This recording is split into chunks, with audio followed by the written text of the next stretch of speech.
তো বন্ধুরা, কালকে তো তোমাদেরকে বলেইছিলাম যে অর্ধেক রাস্তা থেকে বাড়ি ফিরতে হয়েছে বৃষ্টির কারণে। তো আজকে ওয়েদারটা বেশ ভালো ছিল, বেরিয়ে গেছিলাম।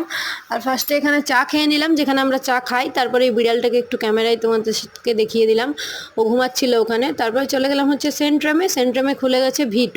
তো আজকে আর জুডিওতে যাব না, আজকে V2-র কালেকশনগুলো দেখতে চলে এসেছিলাম। মোটামুটি রিজনেবল প্রাইসের মধ্যে জামাকাপড় ঠিকঠাকই আছে, তবে অতটাও পছন্দ করার মতন সেরম কিছু নেই। তো আমার কিছু নিইনি, এই লিপস্টিকটাই শুধু নিয়েছি। বরের জন্য একটা জামা কেনা হয়েছে। আর এখানে লিপস্টিক, নেল পালিশ, এসব পারফিউম টারফিউম অনেক রকম ছিল, তো কিছুই নিইনি। একটা লিপস্টিক খালি নিয়ে চলে গেলাম হচ্ছে বাজারে।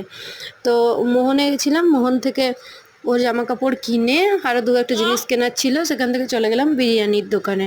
তো বিরিয়ানি যখন খাচ্ছি দেখছি বাইরে ভালোই বৃষ্টি শুরু হয়েছিল।